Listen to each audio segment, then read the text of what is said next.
En Sevilla, hay silencios que pesan más que un apellido, y destinos que vuelven con la frente alta. Corría el año 1981, y la ciudad despertaba con el aroma de azahar que trepaba por las fachadas encaladas. El calor de julio caía espeso sobre los adoquines de Triana, sobre las persianas verdes que filtraban la luz dorada, sobre los patios donde las bugambillas explotaban en fucsia contra el cielo implacablemente azul. En los bares de esquina, los transistores murmuraban noticias de una España que aún se sacudía el polvo de otras décadas, que aprendía a respirar con pulmones nuevos. Desde las tabernas llegaba el rasgueo de guitarras, y a veces, cuando la tarde caía y las sombras se alargaban como dedos oscuros sobre el río Guadalquivir, se escuchaba el llanto hondo del flamenco, ese lamento que parecía brotar de las mismas piedras de la ciudad.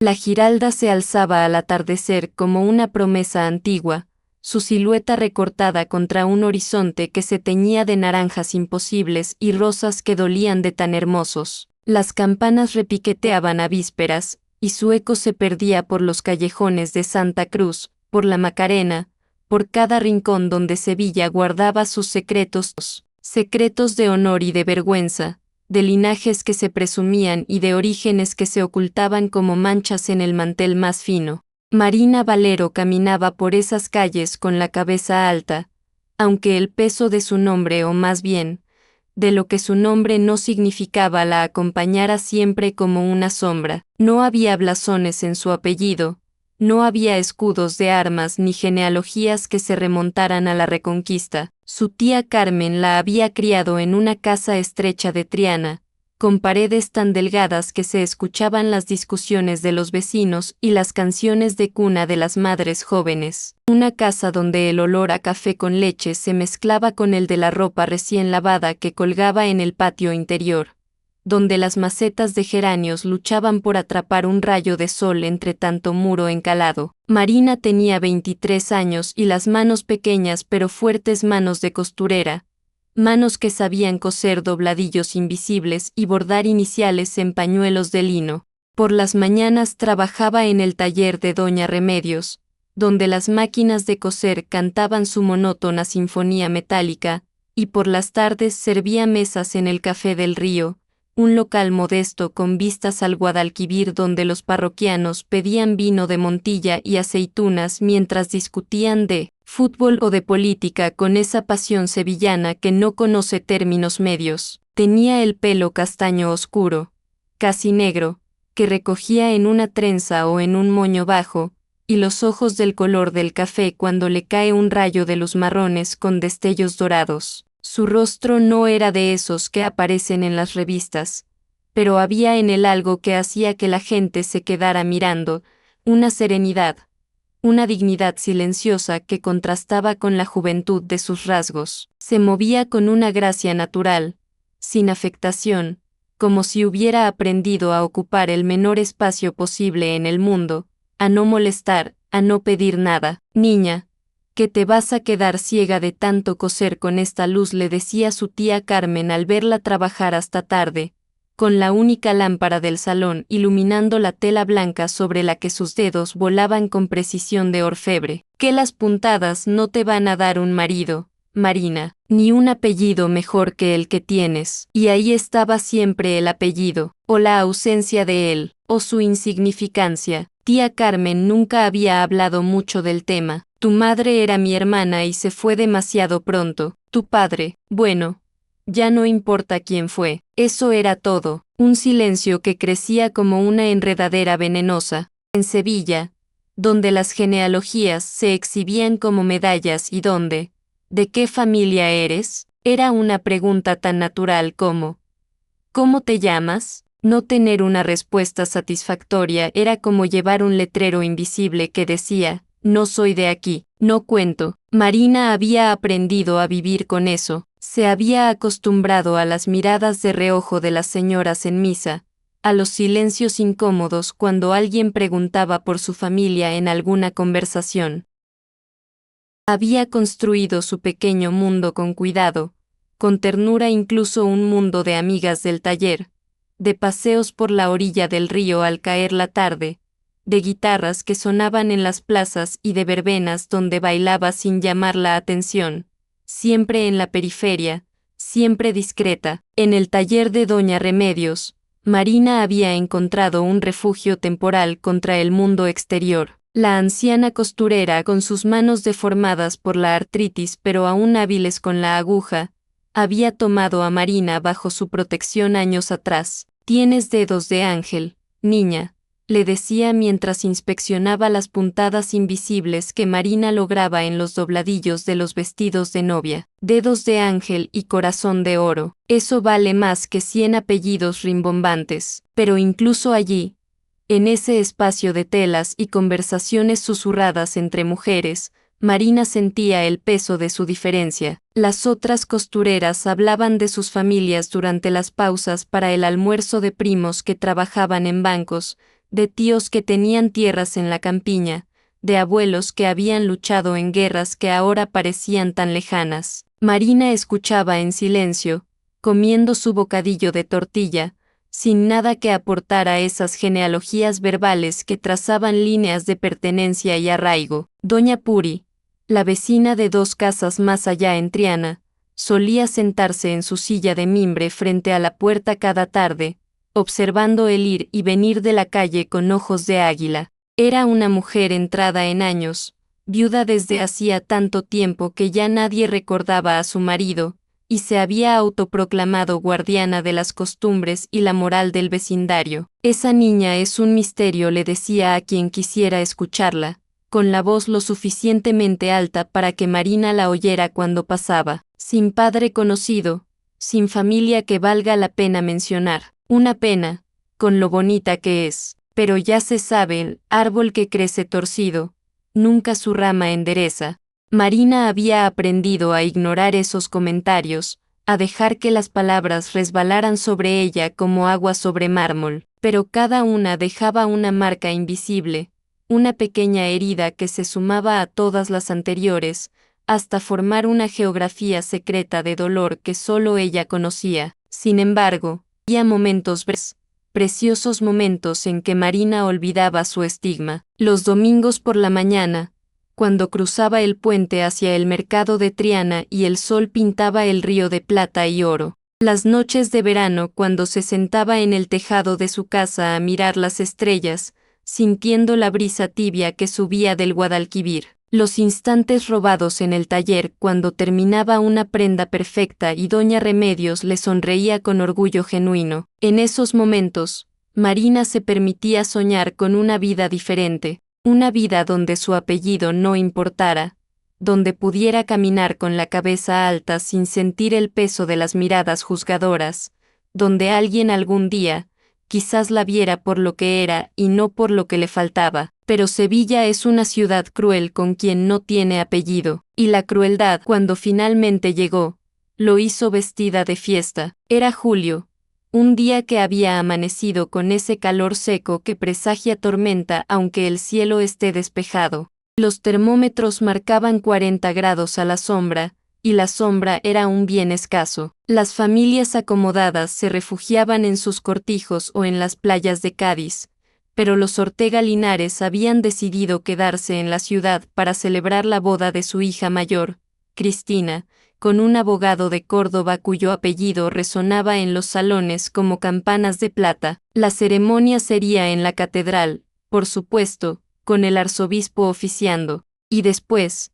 la recepción en el Palacio de los Ortega Linares, uno de esos edificios del siglo XVIII con patio central, columnas de mármol, azulejos de Triana que contaban historias de navegantes y de conquistas. Un lugar donde el aire mismo parecía impregnado de privilegio, donde cada mueble, cada cuadro, cada florero proclamaba, aquí vive gente importante. Marina no habría ido jamás a esa boda, no la habían invitado, naturalmente, pero Rafa, su amigo de infancia Rafa que había crecido en la misma calle de Triana, que había compartido con ella juegos de niños y secretos de adolescentes, trabajaba ahora como ayudante del florista que decoraba las grandes casas para eventos, y necesitaba una mano extra. Marina, por favor, es un día nada más. Te pagan bien y ni siquiera tienes que quedarte a la fiesta, solo ayudar a colocar los centros de mesa antes de que lleguen los invitados. Entras, trabajas, sales, nadie te va a ver. Ella debería haber dicho que no. Algo en su estómago, una premonición, quizás, o simplemente la memoria ancestral de todas las humillaciones acumuladas le advertía que no fuera, pero necesitaba el dinero. La máquina de coser de su tía se había estropeado y la reparación costaba más de lo que ganaban en 2 semanas. Además, tía Carmen había empezado a toser por las noches, una tos seca y persistente que preocupaba a Marina más de lo que quería admitir. El médico cobraba por las visitas, y el dinero extra vendría bien para consultas y medicinas si hiciera falta, así que dijo sí con la boca pequeña, y esa mañana se puso su vestido más discreto, uno azul marino, de manga larga a pesar del calor, con cuello cerrado, y recogió su pelo en un moño tan apretado que le tiraba de las sienes. El palacio de los Ortega Linares olía a lirios y a cera de vela. Las flores llenaban cada rincón, rosas blancas, hortensias azules, jazmines que perfumaban el aire con una dulzura casi narcótica. Marina y Rafa trabajaban en silencio, colocando los arreglos florales sobre mesas cubiertas con manteles de encaje, mientras a su alrededor la maquinaria de la boda se ponía en marcha. Camareros uniformados probaban copas de cristal, músicos afinaban instrumentos, la madre de la novia gritaba órdenes desde algún lugar invisible de la casa. Marina mantenía la mirada baja, las manos ocupadas. Intentaba ser invisible, pero la invisibilidad es un arte difícil cuando alguien decide verte. ¿Y tú quién eres? La voz era aguda, curiosa, con ese tono que usan las personas acostumbradas a recibir respuestas inmediatas. Marina levantó la vista y se encontró con una mujer de unos 50 años, con el pelo teñido de un rubio imposible y más joyas de las que era prudente llevar bajo un sol de julio. Doña Elvira Ortega Linares, la madre de la novia, señora de la casa, guardiana de las tradiciones y los apellidos. Trabajo con el florista, señora. Disculpe si la he molestado. Marina había hablado con suavidad, con respeto, con esa humildad que había perfeccionado a lo largo de los años. Pero algo en su presencia, quizás precisamente esa dignidad silenciosa, esa belleza modesta que no necesitaba adornos, irritó a doña Elvira como una espina clavada. Trabajo con el florista. ¿Y cómo te llamas, muchacha? Marina Valero. Señora. Un silencio, breve, pero cargado. Doña Elvira entrecerró los ojos, como si estuviera intentando ubicar ese apellido en el catálogo mental de familias que consideraba relevantes. ¿Valero? ¿De qué Valero eres? Porque conozco a los Valero de la calle Sierpes, y a los de Nervión, y tú no te pareces a ninguno de ellos. Marina sintió como el calor le subía por el cuello. A su lado, Rafa se había quedado petrificado, con un centro de mesa entre las manos. Soy de Triana, señora, mi familia es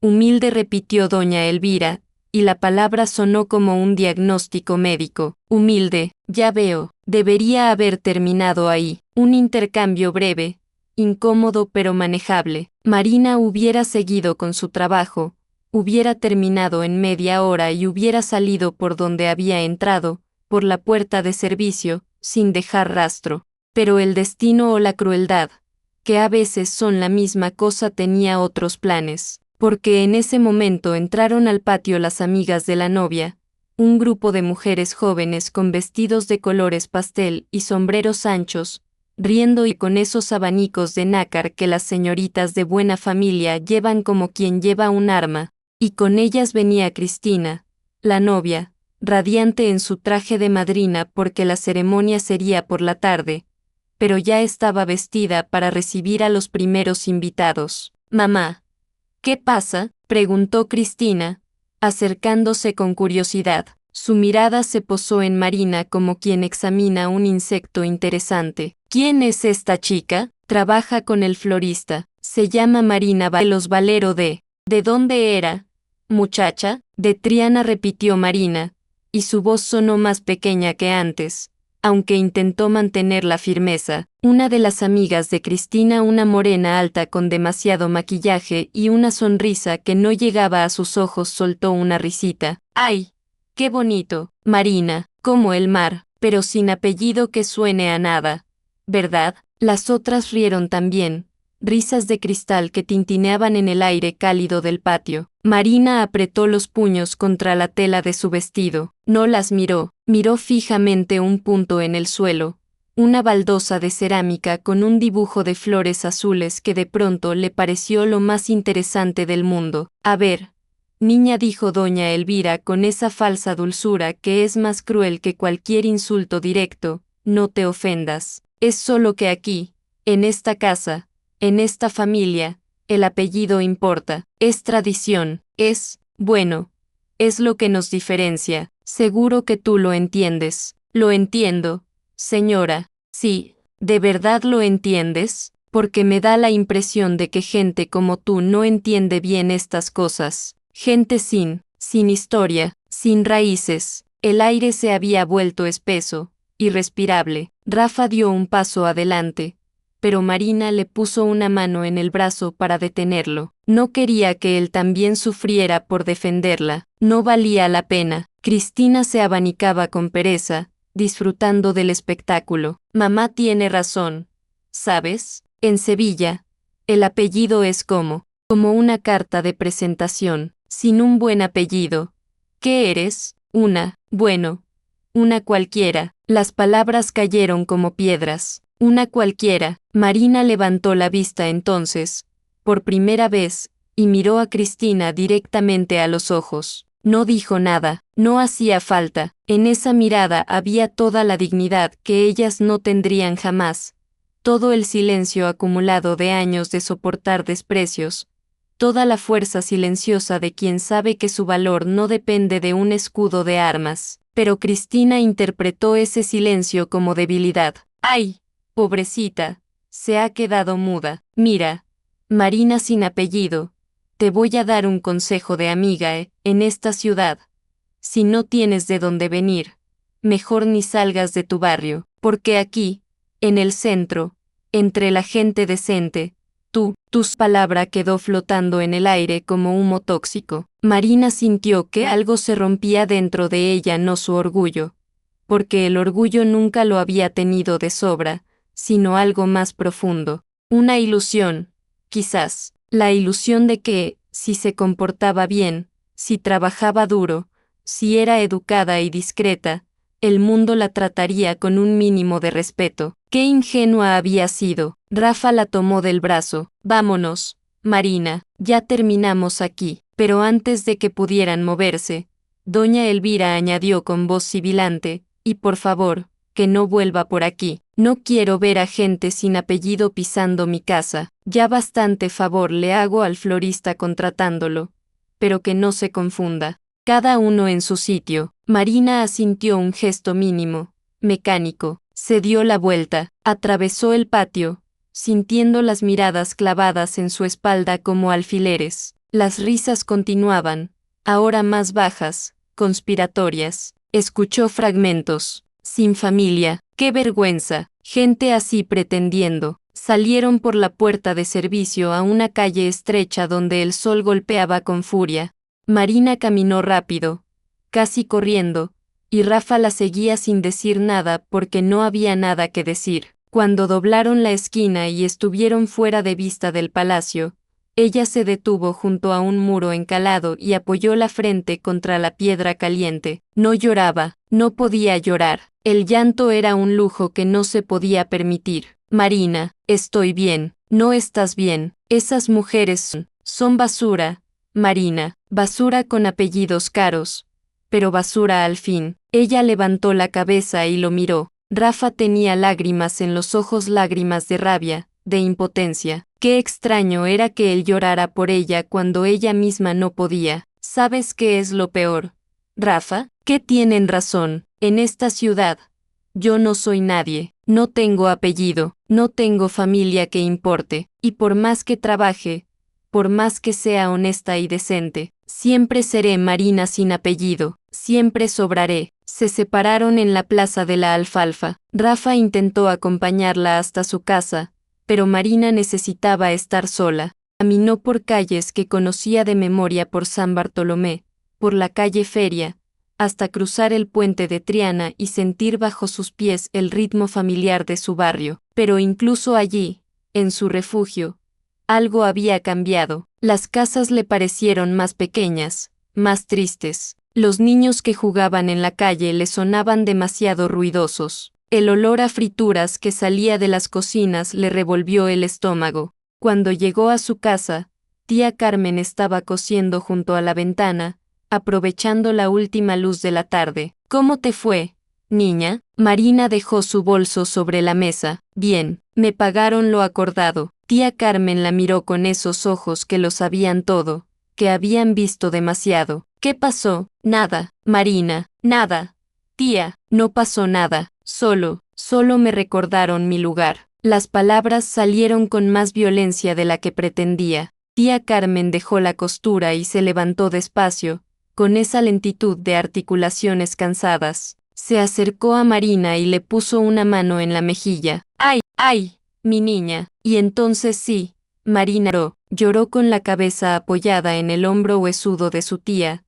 Lloró todo lo que no había llorado en el palacio de los Ortega Linares. Lloró por cada mirada despectiva, por cada susurro a sus espaldas, por cada vez que había tenido que agachar la cabeza y aceptar que su origen la condenaba.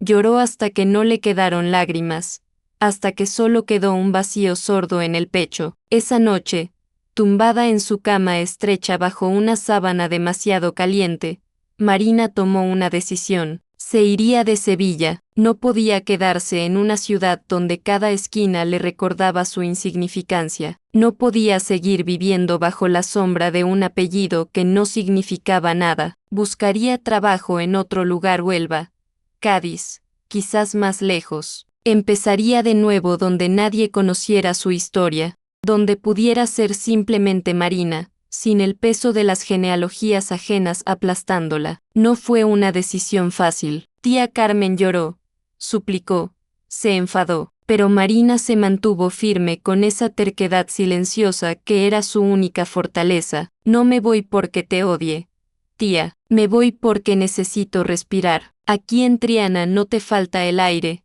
niña. Si me falta desde hace mucho tiempo. Preparó su partida con meticulosidad. Habló con una prima lejana de su tía que vivía en Huelva y regentaba un pequeño hostal cerca del puerto. Necesitaban a alguien para ayudar con la limpieza y atender a los huéspedes. El sueldo no era gran cosa, pero incluía habitación y comida. Era suficiente, y entonces, 3 días antes de su partida, lo vio y no lo reconoció, porque nunca lo había visto antes, o si había estado allí, en el patio de los Ortega Linares el día de la boda, pero Marina había estado tan absorta en su humillación que no había reparado en los invitados. Él había presenciado toda la escena desde el marco de una puerta, inmóvil como una estatua, con una copa de vino en la mano que no se llevó a los labios ni una sola vez. Javier Alcázar, 38 años,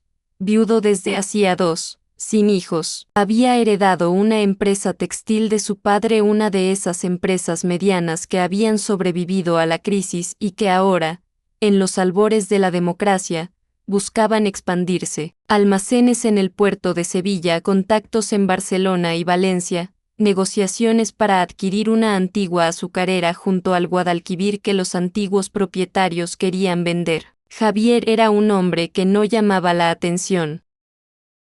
No era guapo en el sentido convencional, tenía rasgos angulosos, una nariz demasiado prominente, cejas gruesas que se juntaban cuando fruncía el ceño, pero había algo en el que obligaba a mirarlo 2 veces, una solidez, una quietud que contrastaba con el ruido del mundo. Se movía con economía de gestos, hablaba poco y cuando lo hacía, sus palabras llevaban peso. La gente decía que era frío, distante. La verdad era que simplemente no le interesaba el teatro social, las máscaras, las conversaciones vacías. Había ido a la boda de los Ortega Linares por obligación. Tenía negocios con el padre de la novia y rechazar la invitación habría sido un desaire, así que acudió.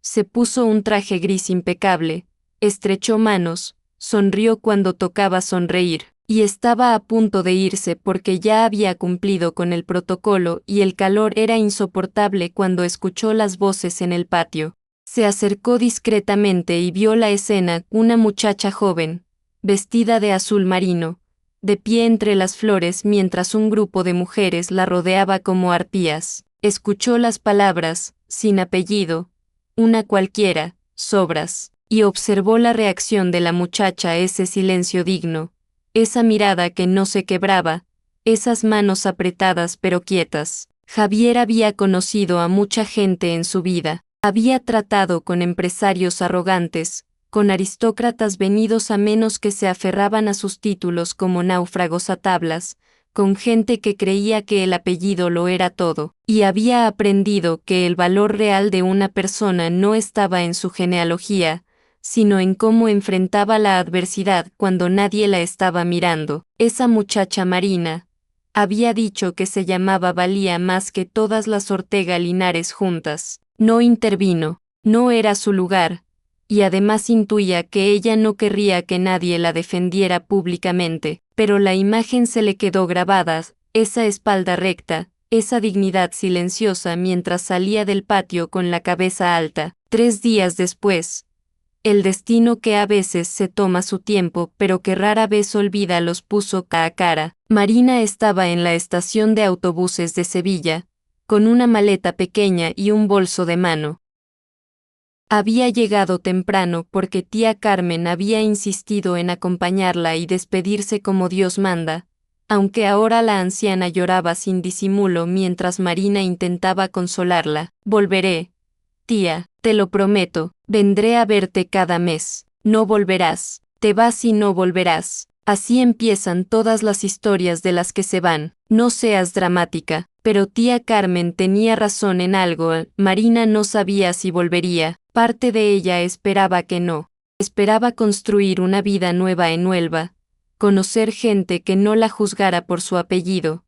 Quizás incluso aunque esto era tan íntimo que ni siquiera se lo confesaba a sí misma, encontrar a alguien que la quisiera por lo que era y no por lo que no tenía. El autobús estaba retrasado, un problema mecánico, explicó el conductor con desgana. Media hora de espera, quizás más. Marina y su tía se sentaron en un banco de madera bajo un ventilador que apenas movía el aire espeso. Alrededor, la estación bullía con viajeros, vendedores ambulantes, niños que corrían entre las piernas de los adultos. Y entonces él apareció. Javier caminaba hacia una de las taquillas con un maletín de cuero bajo el brazo. Vestía de manera informal pantalones beige, camisa blanca con las mangas remangadas, pero había en su porte algo que lo distinguía de la multitud. Marina no lo habría reconocido si él no se hubiera detenido en seco al verla, con una expresión de sorpresa que duró apenas un segundo antes de recuperar su habitual impasibilidad. Se acercó despacio. Disculpe, ¿es usted Marina Valero? Marina levantó la vista, desconcertada. No lo reconocía. ¿Cómo podía conocerla este hombre? Era demasiado bien vestido, demasiado importante para pertenecer a su mundo. Sí, señor, ¿nos conocemos? Javier dudó, algo muy inusual en él, no directamente, pero, la sexta hace unos días, en casa de los Ortega Linares. El corazón de Marina se encogió, otro testigo de su humillación. Perfecto, justo lo que necesitaba antes de irse. Entiendo, dijo con voz neutra. Disculpe, señor, pero mi autobús está a punto de salir. Era mentira y ambos lo sabían, pero era una forma educada de terminar la conversación. Espere, por favor, no pretendo molestarla, solo quería disculparme. Marina lo miró entonces con atención. ¿Disculparse? ¿Usted? ¿Por qué estuve allí? Vi lo que pasó y no hice nada para detenerlo. Hubo un silencio. Tía Carmen observaba la escena con ojos agudos, evaluando al extraño con esa desconfianza innata que tienen las mujeres de su generación. No era su responsabilidad, señor. Quizás no, pero me molestó mucho ver cómo la trataron, y me impresionó la forma en que usted lo manejó, con dignidad. Marina no supo qué responder. No estaba acostumbrada a los cumplidos, y menos de hombres como él. Notó que llevaba una alianza en la mano izquierda, era viudo. Lo sabría después. Pero aún no se había quitado el anillo y que su mirada, aunque seria, no tenía nada de depredadora. Era una mirada respetuosa, casi reverente. Gracias, murmuró finalmente. Es usted muy amable. ¿Se va de Sevilla? Fue tía Carmen quien respondió, con esa franqueza brutal de quien no tiene nada que perder. Se va porque esta ciudad la ha tratado peor de lo que merece. Se va porque aquí, si no tienes apellido, no eres nadie. Javier asintió lentamente. Lo entiendo. Yo tampoco soy de Sevilla originalmente. Vine hace años por negocios, y sé lo que es sentirse fuera de lugar. Con todo respeto, señor, dijo Marina con suavidad, usted tiene apellido, tiene posición, no es lo mismo. Tiene razón, no es lo mismo, pero, se interrumpió, como si estuviera sopesando sus palabras. Luego sacó una tarjeta de visita del bolsillo interior de su maletín y se la ofreció. Me llamo Javier Alcázar. Tengo negocios textiles aquí en Sevilla y en otras ciudades. Si alguna vez necesita trabajo, o ayuda de cualquier tipo, por favor, no dude en contactarme. Marina miró la tarjeta sin tocarla. ¿Por qué haría eso por mí? No me conoce, es cierto, pero conozco a gente como los Ortega Linares, y creo que usted merece mejor de lo que esta ciudad le ha dado. Finalmente, Marina tomó la tarjeta. Era de cartulina gruesa, con letras grabadas en relieve, Javier Alcázar Textiles, importación y exportación. Había un teléfono y una dirección en la calle Tetuán. Gracias, señor Alcázar. Javier, por favor. Gracias, Javier. Él asintió, se despidió con un gesto de la cabeza que incluía a tía Carmen, y se alejó hacia las taquillas. Marina se quedó mirando la tarjeta en sus manos, sintiendo su peso inexplicablemente significativo. Ese hombre te mira de una manera, comentó tía Carmen con perspicacia de bruja. No digas tonterías. No son tonterías. Yo sé reconocer esas cosas. Ese hombre te mira como quien ha encontrado algo que no sabía que estaba buscando. El autobús llegó finalmente y Marina subió con su pequeña maleta,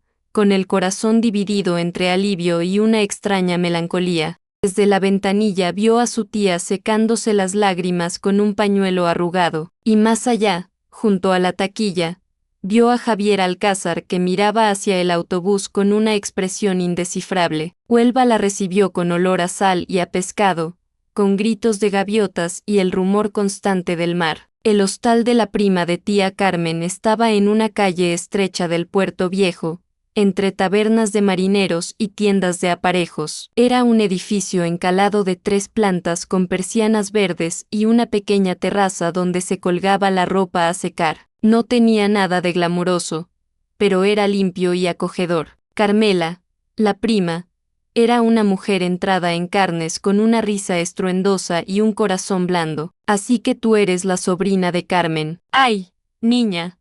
¡Qué guapa eres! Con esa cara vas a tener a todos los marineros del puerto rondándote. Pero ni caso, ¿eh? Que los marineros son buenos para tomar una copa pero malos para llevárselos a casa. Marina trabajaba desde antes del alba hasta entrada la noche. Cambiaba sábanas, fregaba suelos, servía desayunos a los huéspedes, casi todos hombres que trabajaban en el puerto o viajantes de comercio. El trabajo era duro pero honesto, y nadie le preguntaba por su apellido, nadie le pedía credenciales de nobleza, era simplemente Marina, la chica del hostal, y eso le bastaba. Por las tardes, cuando terminaba su turno, bajaba al malecón y caminaba junto al mar. El Atlántico era diferente del Guadalquivir, más bravo, más salado, más infinito. Le gustaba sentarse en los espigones a ver ponerse el sol, con el vestido pegándose a sus piernas por la brisa marina, el pelo suelto ondeando como una bandera oscura. A veces pensaba en Sevilla, en su tía, en las calles de Triana, en el olor a azahar, pero siempre que esos recuerdos traían consigo el veneno de la humillación, los apartaba con fuerza. No podía vivir mirando atrás. Pasaron semanas, luego meses. El verano dio paso al otoño, y con él llegaron las primeras lluvias que golpeaban las ventanas del hostal como dedos impacientes. Marina había ahorrado algo de dinero y empezó a enviar pequeñas cantidades a tía Carmen. Escribía cartas breves, discretas, donde contaba cosas sin importancia, el color del mar, los nombres de los huéspedes, las recetas que Carmela le enseñaba. No mencionó que, a veces, sacaba la tarjeta de Javier Alcázar de su cajón y la miraba a la luz de la lámpara, preguntándose quién era realmente ese hombre y por qué le había ofrecido su ayuda a una desconocida. Y entonces, una tarde de noviembre, cuando las olas rompían con furia contra el puerto y el cielo era del color del plomo, recibió un telegrama de Sevilla. Tía Carmen enferma, stop, ven pronto, stop. Rafa. Marina sintió que el mundo se inclinaba bajo sus pies. Carmela la ayudó a hacer la maleta, le prestó dinero para el billete de tren, le puso en las manos una bolsa con bocadillos para el viaje. Ve, niña, y no te preocupes por el trabajo, aquí te esperamos cuando vuelvas. El tren a Sevilla tardaba horas que parecían eternidades. Marina viajaba en un vagón de segunda clase, apretada entre campesinos que olían a sudor y tierra, mirando por la ventanilla cómo pasaban los olivares y los campos de girasoles ya secos. Pensaba en su tía que había sido dura pero que la había criado, que le había enseñado a coser, que le había dado un techo y comida aunque ella misma tuviera poco. Su tía que nunca se había casado, que había sacrificado su propia vida para cuidar de la hija de su hermana muerta. Cuando llegó a Sevilla ya era de noche. La ciudad la recibió con sus luces doradas, con el olor familiar que mezcla azahar y río, con el repique lejano de campanas. Tomó un taxi hasta Triana, un lujo que no se habría permitido en otra circunstancia, y subió las escaleras de la casa con el corazón golpeándole las costillas. Tía Carmen estaba en cama, pequeña como una niña bajo las mantas. Tenía el rostro ceniciento y los labios del color de la lavanda. Rafa estaba sentado a su lado, y se levantó al ver entrar a Marina. Gracias a Dios que llegaste. Ha estado preguntando por ti. Marina se arrodilló junto a la cama y tomó la mano huesuda de su tía. Estaba fría, tan fría. Estoy aquí, tía, ya estoy aquí. Los ojos de tía Carmen se abrieron brillantes, febriles. Niña, viniste. Claro que vine. ¿Cómo no iba a venir? Pensé que te había perdido. No me perdiste, nunca me vas a perder. Tía Carmen intentó sonreír, pero fue más una mueca de dolor. Me voy, Marina, lo sé, lo siento en los huesos. No digas eso, escúchame, tengo que decirte la verdad. Marina sintió un escalofrío. ¿Qué verdad? La anciana respiró con dificultad. Tu madre, mi hermana, era una buena mujer, pero se enamoró del hombre equivocado, un hombre casado, de buena familia, Marina, muy buena familia. Tía, cuando se supo que estaba embarazada, él la echó, no quiso saber nada de ella ni del bebé, y tu madre murió en el parto. Yo te crié porque eras sangre de mi sangre, pero nunca te dije quién era tu padre porque él no lo merecía, porque su apellido estaba podrido. Las lágrimas rodaban por las mejillas hundidas de tía Carmen. No llores, tía, ya no importa. Sí importa, tú tienes apellido, Marina, uno bueno, pero no lo puedes usar porque él nunca te reconoció. Y yo te fallé, dejé que te humillaran, dejé que creyeras que no eras nadie. Perdóname. Marina apretó la mano de su tía entre las suyas. No hay nada que perdonar. Tú me diste todo lo que tenías, me diste amor, eso es más que un apellido. Tía Carmen murió 2 días después, con Marina sosteniendo su mano. Fue un final tranquilo, dejó de respirar entre un suspiro y otro, como quien se duerme después de un día muy largo. El entierro fue simple, en el cementerio de San Fernando, con un puñado de vecinos que vinieron a despedirse. Rafa estuvo todo el tiempo al lado de Marina, sosteniéndola cuando sus piernas flaqueaban. Después del funeral, Marina volvió a la casa vacía. tan vacía, demasiado vacía. Cada rincón gritaba la ausencia de su tía, la máquina de coser cubierta con una sábana, la mecedora junto a la ventana donde tía Carmen cosía aprovechando la luz, las fotos en la pared pocas, borrosas de una familia que ya no existía. Pasó esa noche en vela, sentada en la mecedora, mirando la calle a través de los visillos. Se preguntó qué haría ahora. Volver a Huelva parecía lo lógico, tenía trabajo allí, tenía un lugar donde dormir, pero algo la retenía en Sevilla, una sensación de asunto pendiente que no lograba identificar. Al día siguiente, mientras ordenaba los papeles de su tía, encontró una caja de lata oxidada en el fondo de un armario. Dentro había cartas viejas, algunas fotografías y, al fondo, un sobre amarillento con su nombre escrito en la caligrafía temblorosa de tía Carmen. Lo abrió con dedos temblorosos. Marina, si estás leyendo esto es porque yo ya no estoy. Quiero que sepas que tu padre fue don Fernando Ortega Linares. Sí, el padre de esa niña que te humilló. Tu madre trabajaba en su casa como doncella cuando él la sedujo. Cuando quedó embarazada, él le dio dinero para que se fuera y nunca más se supo de él. Tu media hermana Cristina nunca supo de tu existencia. Nadie lo sabe excepto yo. Te lo cuento ahora porque creo que tienes derecho a saberlo,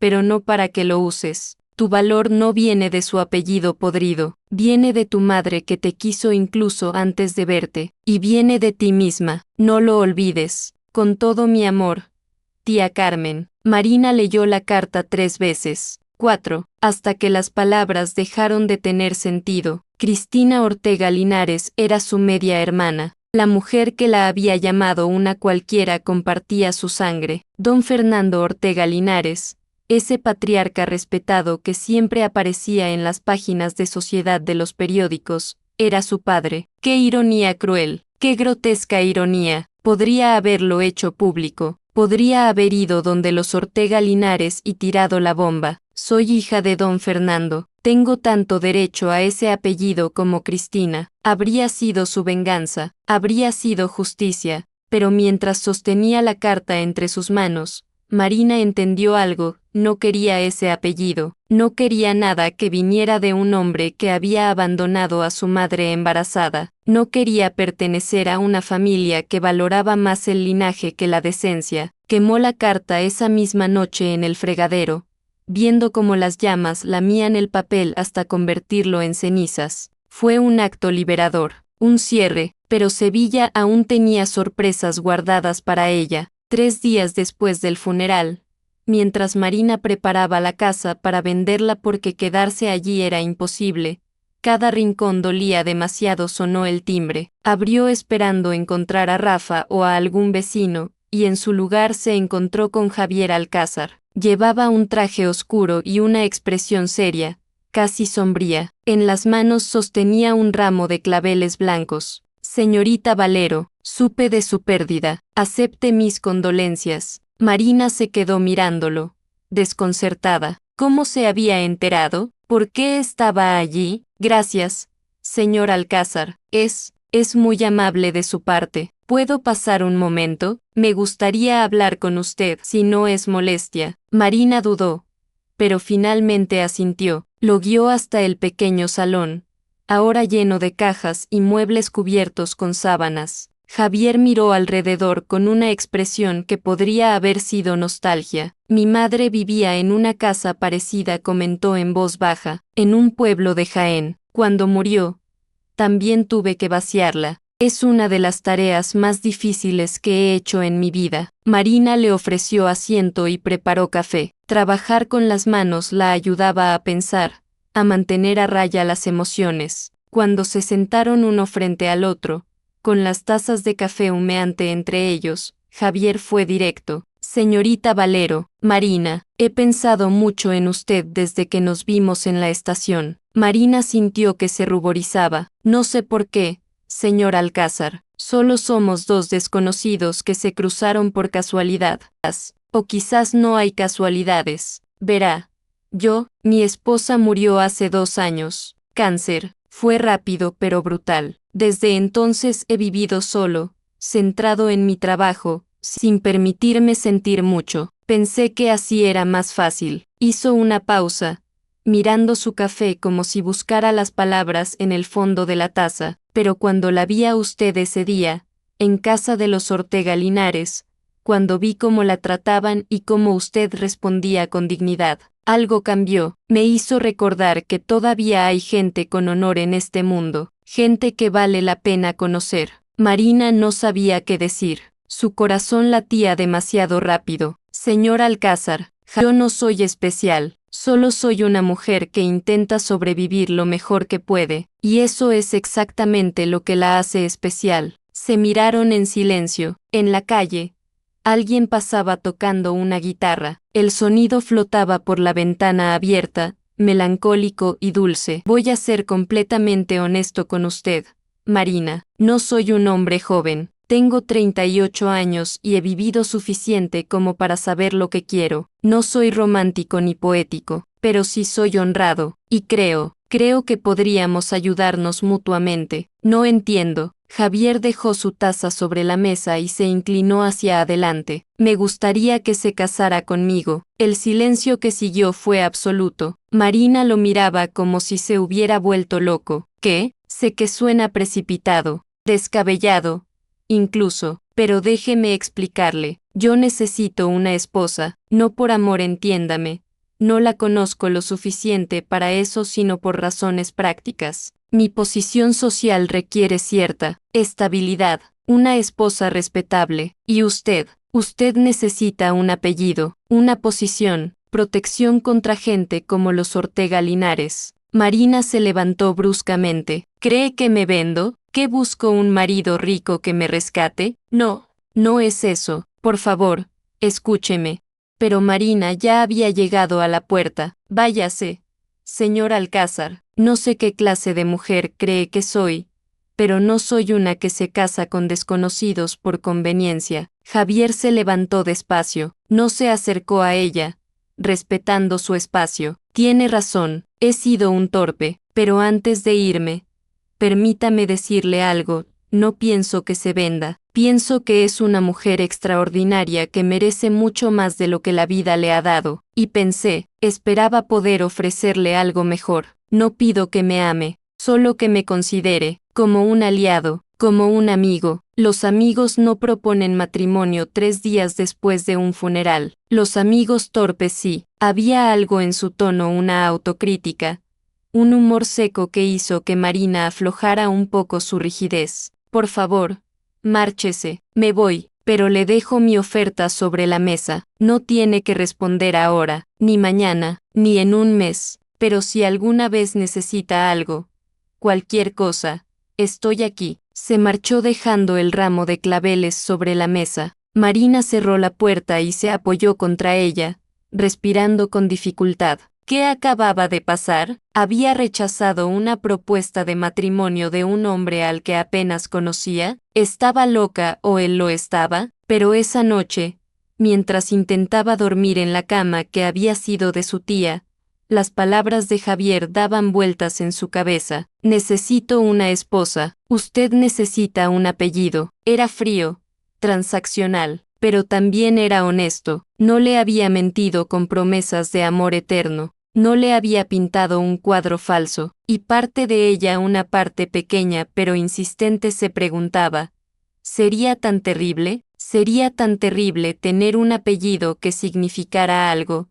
Poder caminar por Sevilla sin temer las miradas de desprecio, poder devolverle aunque fuera un poco de la humillación a los Ortega Linares. No, no era buena idea, era una locura, ¿verdad? Los días siguientes fueron un torbellino de decisiones prácticas. Marina vendió la casa y los pocos muebles que tenía valor. El dinero no era mucho, pero era suficiente para mantenerse unos meses. Rafa la ayudó con todo, sin hacer preguntas, aunque ella notaba sus miradas preocupadas. ¿Volverás a Huelva?, preguntó él mientras empaquetaban las últimas cajas. No lo sé, quizás, o quizás vaya a otro sitio. Cádiz, Madrid. Incluso, Madrid es muy grande, muy fría, Quizás necesito algo de frío. Rafa dejó lo que estaba haciendo y se sentó junto a ella en el suelo. Marina, ¿qué te pasa? Desde el funeral estás. Mi tía murió. Rafa, es normal estar distinta. No es solo eso. Hay algo más. Ella no respondió. No podía contarle sobre la carta, sobre don Fernando, sobre el hecho de que era media hermana de Cristina Ortega Linares. Ese secreto moriría con ella. Tampoco podía contarle sobre la propuesta de Javier. Rafa pensaría que estaba loca, pero el silencio era un peso que la estaba aplastando. Alguien me pidió que me casara con él, soltó finalmente. Rafa la miró como si le hubiera crecido una segunda cabeza. ¿Qué? ¿Quién? ¿Cuándo? No importa. Rechacé la propuesta. ¿Por qué? Porque no lo conozco. Porque sería una farsa. Porque yo no quiero un matrimonio de conveniencia. Si alguna vez me caso, será por amor, o no me casaré. Rafa asintió lentamente. Bien dicho, el amor es lo único que vale la pena en este mundo. Lo demás son cuentos. Pero mientras decía esas palabras, Marina se preguntaba si eran ciertas. ¿Era el amor lo único que valía la pena? ¿O había lugar también para el respeto, para la compañía, para la alianza entre dos personas que se entendían sin necesidad de grandes declaraciones? Una semana después, Marina estaba en la estación de autobuses de nuevo, con su maleta y su incierto futuro. Había decidido volver a Huelva temporalmente mientras decidía qué hacer con su vida. Carmela la había llamado. El hostal necesitaba manos extra para la temporada de invierno. Mientras esperaba que llamaran a su autobús, vio una figura familiar acercándose entre la multitud. Javier venía con prisa, el cabello revuelto, algo muy inusual en él, y cuando la vio, su expresión se relajó con visible alivio. Pensé que llegaría tarde. ¿Cómo sabía que estaría aquí? Rafa, le pregunté. Espero que no le moleste que lo haya presionado un poco. Marina no sabía si enfadarse o reírse. ¿Qué hace aquí, señor Alcázar? Vine a intentarlo una vez más. Una última vez, se lo prometo. Y si me rechaza, no volveré a molestarla. La gente pasaba alrededor de ellos, apresurada, indiferente, pero en ese momento, para Marina, el mundo se había reducido a ese hombre serio de ojos grises que la miraba con una intensidad contenida. Le escucho. Javier respiró hondo. Le he dado muchas vueltas a cómo decir esto, pero al final creo que la honestidad es lo mejor. Marina, yo no puedo prometerle amor apasionado, no puedo prometerle romance de novela. Esas cosas se fueron con mi primera esposa y no creo que vuelvan, pero puedo prometerle respeto, puedo prometerle protección, puedo prometerle un hogar donde nunca más tendrá que agachar la cabeza ante nadie, puedo darle mi apellido, un apellido que significa algo en esta ciudad, y la libertad de hacer con él lo que quiera. Tengo negocios que requieren mi atención constante, así que no le pediré que sea una esposa tradicional. No tendrá que cocinar ni limpiar si no quiere. No le pediré intimidad física si no lo desea. Pero si le pido compañía, conversación, que caminemos juntos por esta vida con honestidad y respeto mutuo. Hizo una pausa. Y si algún día, con el tiempo, surgiera algo más entre nosotros, algo genuino, sería maravilloso. Pero si no surge, seguiríamos siendo dos personas que se ayudan mutuamente. ¿Es tan terrible eso? Marina sintió que algo se aflojaba en su pecho. No era una declaración de amor, no era un cuento de hadas, pero era real, era honesto, y quizás, solo quizás, era exactamente lo que necesitaba. ¿Puedo pensarlo? ¿Un poco más de tiempo? Javier asintió. Todo el tiempo que necesite, pero por favor, no vuelva sin al menos considerar mi propuesta seriamente. Y si la rechazo, ¿de verdad no volverá a molestarme? ¿De verdad? Respetaré su decisión, sea cual sea. Marina miró su autobús que empezaba a cargar pasajeros. Miró su maleta. Miró a Javier Alcázar, ese hombre extraño que le ofrecía un trato tan poco convencional que casi parecía sensato. ¿Tiene coche aquí, Sir? ¿Puede llevarme de vuelta a Triana? Necesito pensar, y no puedo pensar en un autobús lleno de gente. Javier sonrió una sonrisa pequeña. apenas un cambio en su expresión seria, pero real. Será un honor. Viajaron en silencio por las calles de Sevilla. Era mediodía y la ciudad brillaba bajo un sol de invierno que no calentaba pero que pintaba todo de oro. Cruzaron el Guadalquivir por el puente de Triana y Marina miró el río, su río que fluía sereno, ajeno a los dramas humanos que se desarrollaban en sus orillas. Cuando Javier detuvo el coche frente a la casa que ya no era suya, Marina se volvió hacia él. «Deme 3 días. En 3 días tendré una respuesta». 3 días, repitió él. «Esperaré». Los 3 días más largos de su vida fueron también los más reveladores. Marina pasó ese tiempo caminando por Sevilla, visitando lugares que conocía desde niña. Fue a la catedral y se quedó mirando los vitrales que pintaban el suelo de colores imposibles. Fue a la Plaza de España y caminó bajo sus arcos, cuando su tía la llevaba allí de niña a dar de comer a las palomas. Fue al barrio de Santa Cruz y se perdió en sus callejones blancos donde el azahar colgaba de los balcones como promesas. Y en cada lugar se hizo la misma pregunta: ¿qué quería ella de la vida? No quería lujo, no le importaba el dinero más allá de lo necesario para vivir dignamente, pero sí quería respeto, quería poder caminar con la cabeza alta, quería que nadie más pudiera llamarla una cualquiera y quedar impune, quería, simplemente, el derecho a existir sin tener que justificar constantemente su lugar en el mundo. Y Javier le ofrecía exactamente eso. No era perfecto, no era amor, pero quizás el amor era una fantasía que solo existía en las canciones. Quizás lo que realmente importaba era encontrar a alguien con quien pudieras ser tú misma, alguien que te respetara incluso cuando no te entendiera del todo. El tercer día, al atardecer, Marina fue al despacho de Javier en la calle Tetuán. Era un edificio elegante pero sobrio, con un portal de mármol y un ascensor antiguo que subía con un traqueteo metálico. La oficina estaba en el segundo piso, con vistas a la calle donde ya empezaban a encenderse las farolas. La secretaria, una mujer madura con gafas de pasta, la recibió con amabilidad. «Señorita Valero, el señor Alcázar la está esperando». Javier estaba de pie junto a la ventana cuando ella entró. Se volvió lentamente, y Marina vio en sus ojos algo que no había visto antes: esperanza. «Marina, Javier, tengo mi respuesta». Él no se movió, no habló, simplemente esperó. «Acepto su propuesta, pero con condiciones». «Dígalas». «Quiero mantener mi independencia. Si me caso con usted, no será para convertirme en un adorno de su brazo. Quiero trabajar,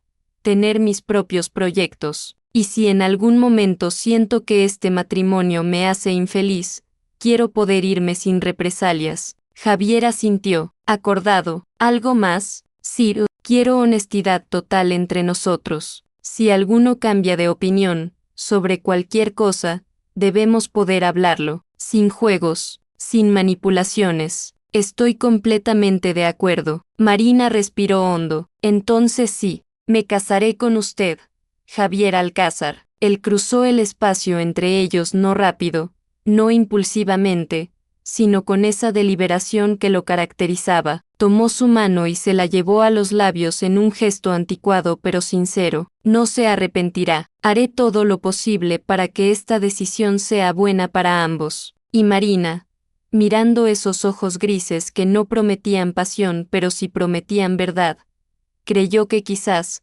solo quizás, todo saldría bien. Se casaron un mes después en una ceremonia simple en la iglesia de Santa Ana de Triana. Solo estuvieron presentes Rafa como testigo de Marina y el socio de Javier como testigo suyo. Nada de grandes fiestas, nada de invitados importantes. Fue un matrimonio discreto, casi clandestino, que los periódicos mencionaron apenas en una nota breve en las páginas de Sociedad. El empresario Javier Alcázar contrajo matrimonio con la señorita Marina Valero en ceremonia íntima. Marina llevaba un vestido sencillo de color marfil que ella misma había cosido, y un ramo de azahar que Rafa le había traído del campo. Javier vestía su mejor traje, y cuando le puso el anillo en el dedo, sus manos no temblaron. La noche de bodas la pasaron en la casa de Javier, una casa señorial en el barrio de Los Remedios, con un jardín interior lleno de naranjos y un salón con techos altísimos. Javier le mostró la que sería su habitación, una suite amplia con baño propio y un balcón con vistas al jardín. He pensado que quizás prefiera tener su propio espacio, dijo con cierta timidez. Al menos al principio, hasta que nos conozcamos mejor. Marina asintió, agradecida. La idea de compartir cama con un hombre al que apenas conocía la aterraba. Gracias, es considerado de su parte. De tu parte, corrigió él con suavidad. Somos marido y mujer ahora, podemos tutearnos. De tu parte, repitió ella,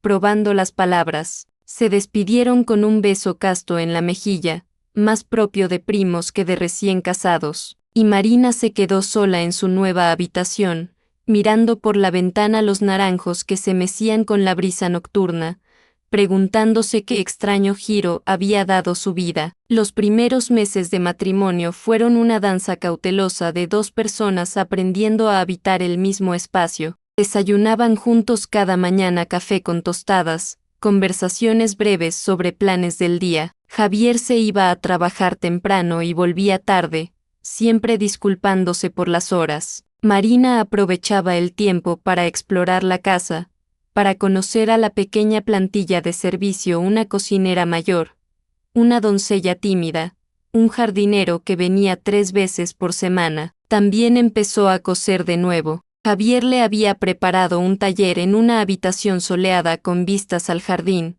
equipado con una máquina Singer nueva y todo tipo de telas y hilos. Era un regalo thoughtful, considerado, y Marina se lo agradeció con una emoción que la sorprendió a sí misma. Por las noches, a veces cenaban juntos. Javier le contaba de sus negocios, las exportaciones a Francia, los problemas con aduanas, las negociaciones para comprar la antigua azucarera junto al Guadalquivir. Marina le hablaba de sus proyectos de costura, de las prendas que diseñaba. No eran conversaciones apasionadas, pero eran cómodas, honestas, y poco a poco, casi sin darse cuenta, empezaron a conocerse. Marina descubrió que Javier era madrugador, que le gustaba el café muy cargado y sin azúcar, que leía el periódico de atrás hacia adelante empezando por las páginas de economía. Descubrió que había crecido en un pueblo pequeño de Jaén, que su padre había sido un modesto comerciante que se mató trabajando para enviar a su hijo a la universidad.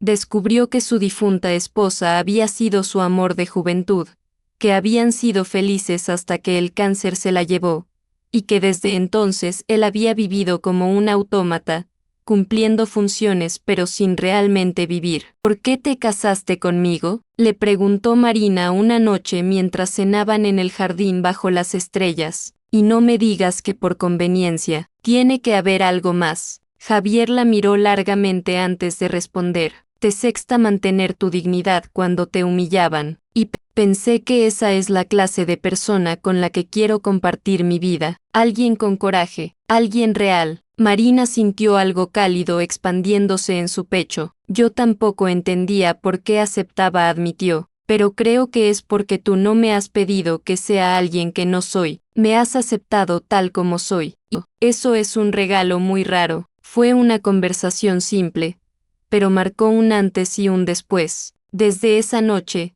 algo cambió entre ellos. No era amor todavía, no, pero era el principio de algo que podría convertirse en amor con el tiempo. Y entonces llegó el momento de volver a Sevilla como lo que ahora eran, el señor y la señora Alcázar. Javier tenía razones de negocios para hacerlo. La compra de la azucarera estaba a punto de cerrarse y había que asistir a ciertas reuniones, ciertas cenas con inversores y autoridades locales. Y Marina sabría acompañarlo. No tienes que hacerlo, le dijo Javier la noche antes del primer evento social. Puedo ir solo, no quiero que te sientas obligada a enfrentar a esa gente. Pero Marina negó con la cabeza. Algo en ella había cambiado en esos meses.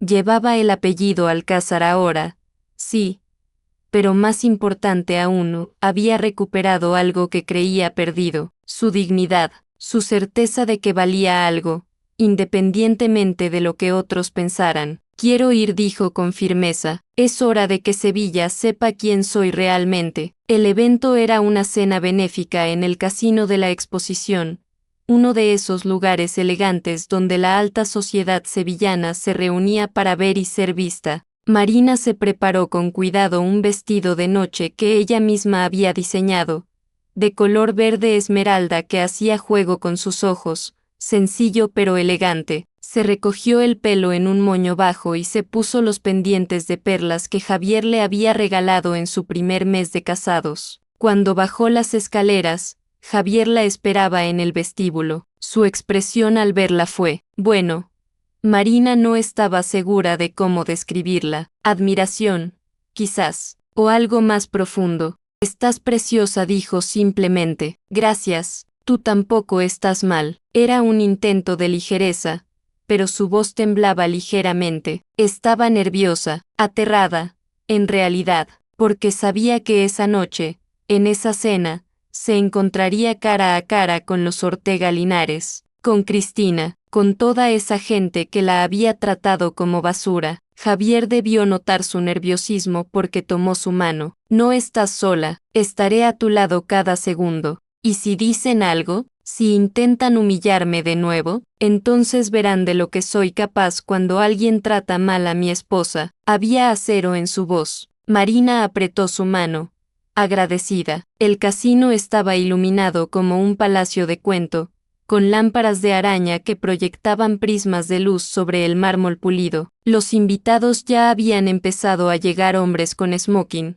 mujeres con vestidos de alta costura y joyas que costaban más de lo que Marina había ganado en toda su vida. Cuando Javier y Marina entraron, hubo un momento de silencio. Todas las cabezas se volvieron. Marina sintió el peso de esas miradas como algo físico, pero mantuvo la espalda recta y la barbilla alta. Javier le ofreció su brazo y entraron juntos al gran salón. Los murmullos comenzaron casi inmediatamente. ¿Quién es ella? La nueva esposa de Alcázar. ¿Se casó? ¿Cuándo? Dicen que es de Triana. No puede ser. ¿Javier Alcázar casándose con alguien de Triana? Marina los ignoró. Se concentró en respirar, en poner un pie delante del otro, en parecer serena incluso cuando su estómago era un nudo de nervios. Y entonces la vio. Cristina Ortega Linares estaba junto a la barra, con un grupo de amigas, riendo de algo que una de ellas había dicho. Llevaba un vestido rosa pálido demasiado recargado para su figura,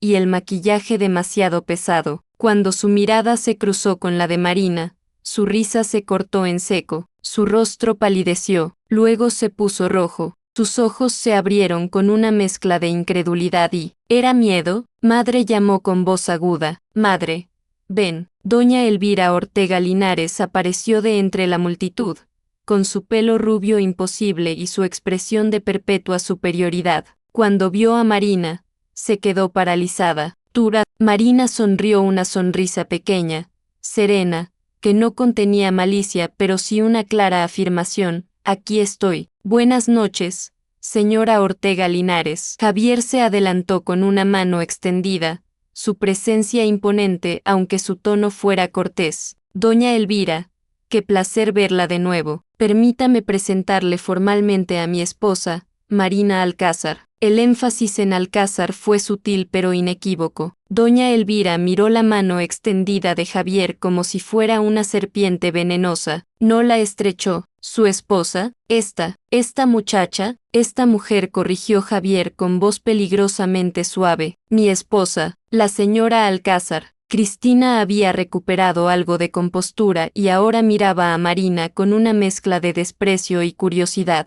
Vaya, la costurera de Triana ha pescado bien. ¿Cómo lo hiciste? ¿Qué truco usaste? El ambiente alrededor de ellos se había vuelto tenso. Otra gente había empezado a acercarse, sintiendo el drama en el aire como tiburones oliendo sangre. Marina respiró hondo. Era su momento, su oportunidad de responder, de devolver la humillación, Pero entonces miró a Javier, y vio en sus ojos no rabia, sino confianza. Confianza en que ella sabría manejar esto. Confianza en que no necesitaba rebajarse al nivel de esas mujeres. No usé ningún truco, señorita Ortega Linares, dijo Marina con voz tranquila. Simplemente fui yo misma, y resultó que eso era suficiente. El golpe fue sutil pero efectivo. Cristina se puso roja. Eres una impertinente, una cualquiera que... Cuidado, la voz de Javier cortó el aire como un látigo. Está hablando de mi esposa,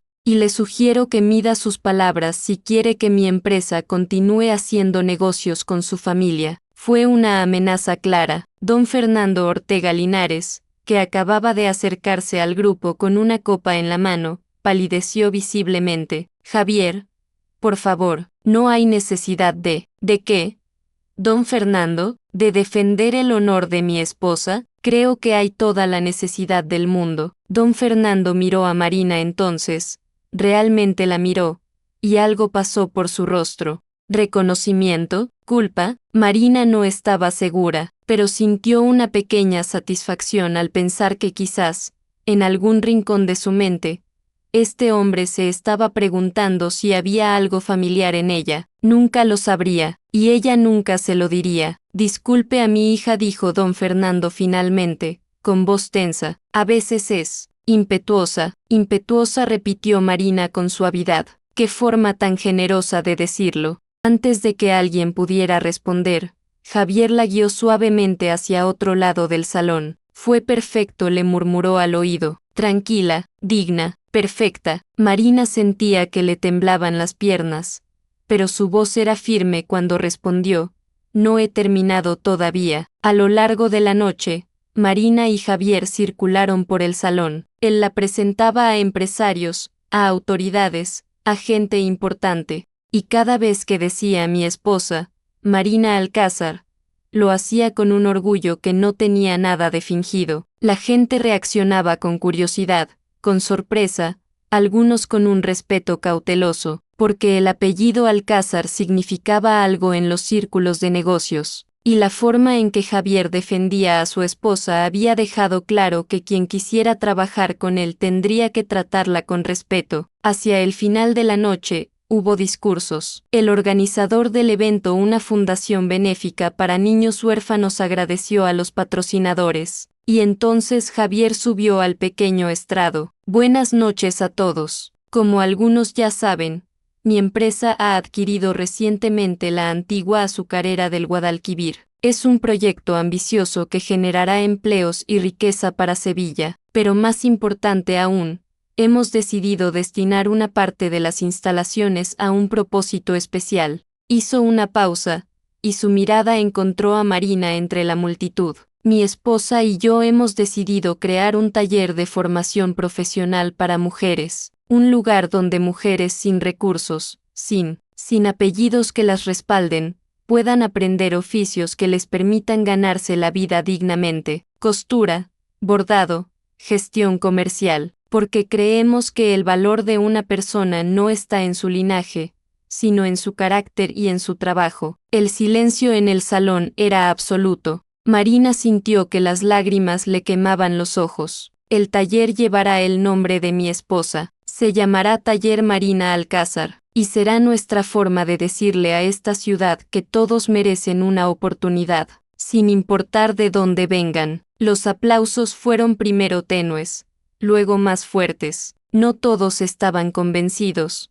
No todos estaban contentos con este mensaje que desafiaba el orden establecido, pero estaban impresionados, y eso era suficiente por ahora. Cuando Javier bajó del estrado, Marina lo esperaba con los ojos brillantes. ¿Cuándo decidiste esto? Lo he estado planeando desde que nos casamos. Quería que fuera una sorpresa. Lo es. Es el mejor regalo que alguien me ha dado jamás. Esa noche, cuando volvieron a casa, algo había cambiado definitivamente entre ellos. Javier acompañó a Marina hasta la puerta de su habitación, como siempre, pero esta vez, cuando ella se volvió para darle las buenas noches, él seguía allí, mirándola con una intensidad que no había mostrado antes. Gracias, dijo él en voz baja, por estar a mi lado esta noche, por ser exactamente quien eres. Gracias a ti, por darme el apellido, por darme una oportunidad de ser más que mi pasado. Javier levantó una mano y,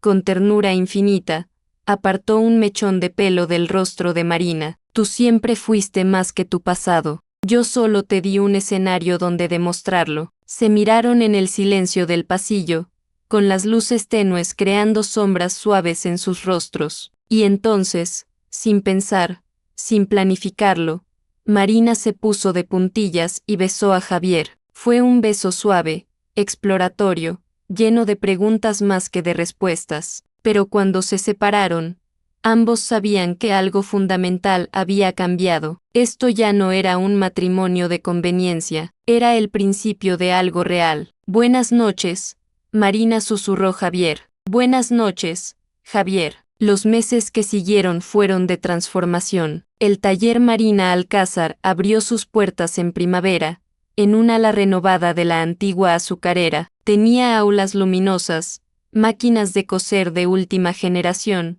telas de todos los colores imaginables, y más importante aún, tenía a Marina como directora, enseñando a mujeres que, como ella, habían sido menospreciadas por su origen. La respuesta fue abrumadora. Decenas de mujeres acudieron a inscribirse, mujeres de Triana, de la Macarena, de los barrios olvidados de Sevilla, mujeres sin apellidos ilustres pero con manos hábiles y ganas de trabajar. Marina las recibía a todas con la misma frase: aquí no importa de dónde vienes, importa quién decides ser. Y poco a poco, el taller se convirtió en algo más que un lugar de aprendizaje, se convirtió en una comunidad, en un refugio, en un espacio donde el valor de una mujer no se medía por su genealogía, sino por su esfuerzo y su talento. La historia de Marina empezó a circular por Sevilla, la chica sin apellido que se había casado con el empresario Alcázar, la que había creado un taller para mujeres como ella, la que había vuelto a la ciudad con la cabeza alta. Algunos la admiraban, otros la envidiaban. Los Ortega Linares se encerraron en un silencio resentido,